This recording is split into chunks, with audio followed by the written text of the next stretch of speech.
Hey guys, in this video we are going to be talking about solving equations using multiplication and division. Our learning intention is to be able to write and solve using multiplication and division. As you can see, I did not change this from our last lesson, so go ahead and mark addition or subtraction out and write multiplication and division.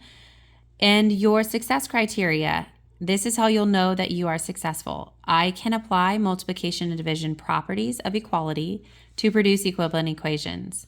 I can solve equations using multiplication and division, and I can apply equations involving multiplication and division to solve real life problems. So first section here is lesson facts. So all stuff you know, but let's just make sure you remember what to remember. Inverse operations. Inverse operations are opposite operations.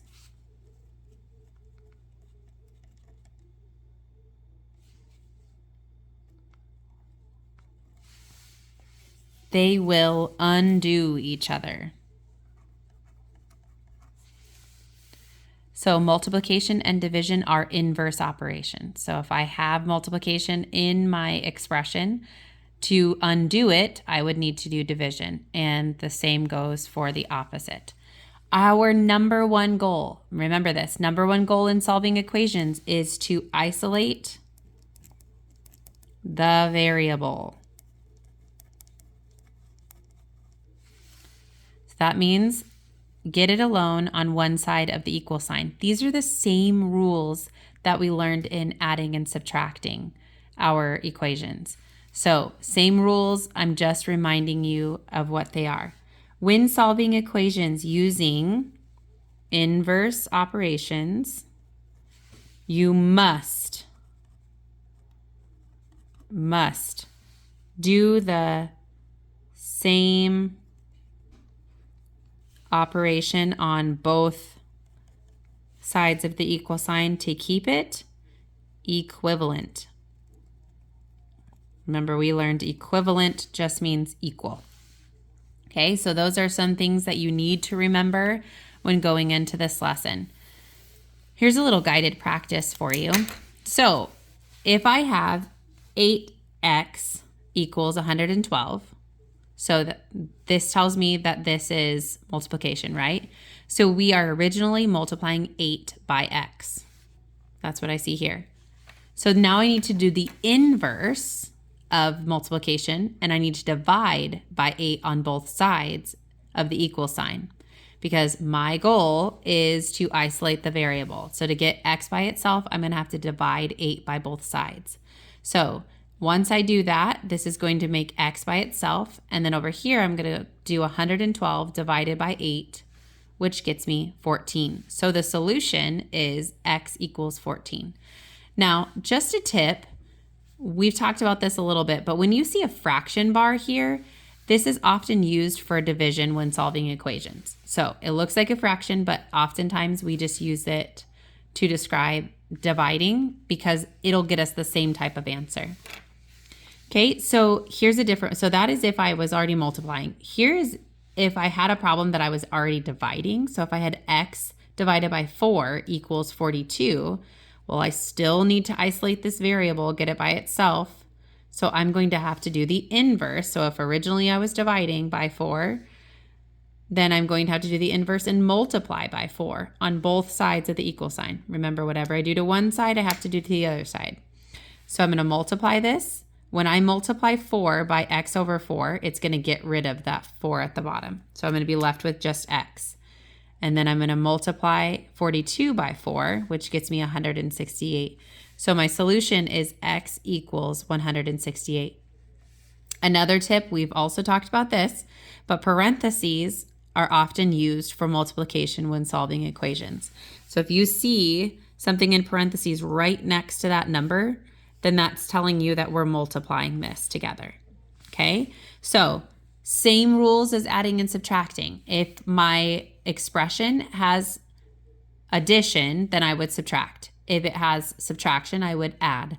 In this case, if it has multiplication, I need to divide. If it has division, I'm going to multiply. Okay, so let's flip it over and see how you do here. So this is a check for understanding. This is quite short for notes today. So this is 7x equals 126. What I want you to do is tell me what is happening to x. What am I doing here? Am I multiplying? Am I dividing? That's what I'm looking for. Tell me what is happening here. Is it multiplication or division? You're going to write it in the lines.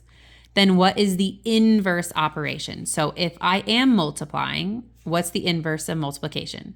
If I'm dividing, what's the inverse? Write both of those here. Not even asking you to solve it. I just want you to do these two things. This one, x over 5 equals 25. What is happening to x? Are we multiplying? Is this multiplication or is this division? Tell me here. What is the inverse operation? If this is multiplication, then I will need to divide. If this is division, then I need to multiply. So tell me what I'd have to do there. That's all I'm looking for in the check for understanding. If you want to be awesome and solve it, do it, but you don't have to. So here's the you try it section.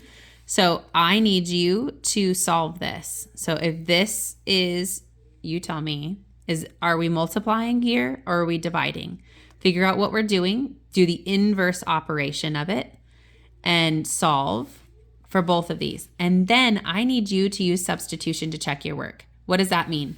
Once I figure out what x is, like I did back here, once I divided the 8 by both sides, I did 112 divided by 8, found out that x is 14. To substitute it would mean I'm going to take this 14 and do 8 times 14. If 8 times 14 equals 112, I know that I answered this problem correctly.